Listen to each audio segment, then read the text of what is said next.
And 1 week now before Election Day, and already there is a voter fraud scandal brewing in New Haven. There are allegations tonight that something fishy is going on with absentee ballots in the city, and the number of those ballots already turned in is unusually high. News 8's Noel Gardner live in our New Haven newsroom tonight with our exclusive story. Noel? Sonia and Darren, city leaders tell me the numbers are unusually high in Ward 8. That's the Worcester Square area. Residents say someone has been collecting their ballots and in some cases actually filling them out and mailing them on their behalf. Who's been mailing your ballot? None. Right here, live right in the building. She been mailing everybody banners out every time somebody vote. Election Day is less than a week away, and city leaders in New Haven have concerns over a suspicious amount of absentee ballots submitted for the race. Gotten some complaints from an individual that the person had been receiving these ballots in their hands and taking them to the mailbox, taking them to the person that voted. You can't do that. That's against the law.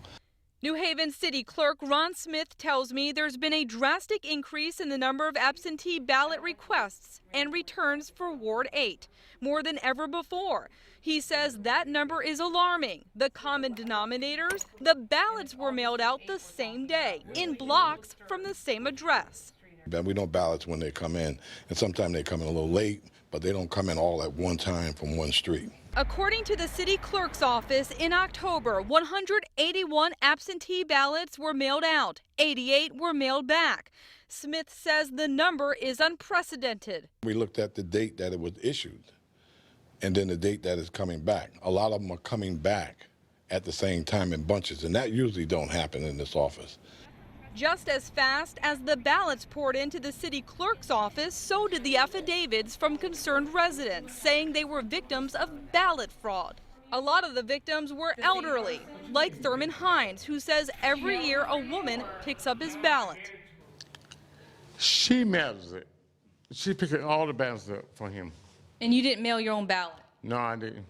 People I spoke with at Winslow, Celentano, in the heart of Worcester Square tell me a resident has been collecting absentee ballots in volume from voters. Someone has designated themselves as the person to collect them, to turn them in or send them in. Residents and city leaders say it goes beyond mailing the ballots. I didn't fill it out. You didn't? She helped me fill it out. She helped you fill it out. She helped me fill it out, and I signed it and said vote for him.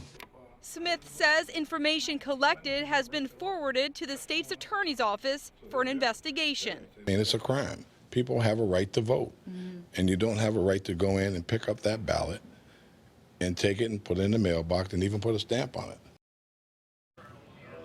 The next step, the complaints will go to the Secretary of the State's office, and there will be an investigation following the election. While there are 11 signed affidavits, that number could rise. Residents I spoke with were reluctant to go on camera in fear of retaliation. And I tried reaching out to the person accused of ballot fraud, but I haven't heard back. And Sonia and Darren, with the election just days away, this probe is long from over. I'm live tonight in the New Haven newsroom.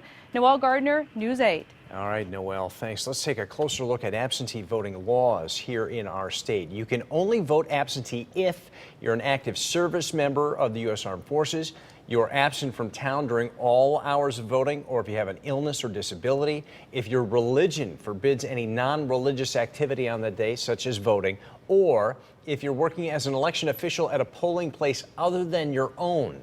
As for turning in absentee ballots, it's against the law to turn in somebody else's ballot.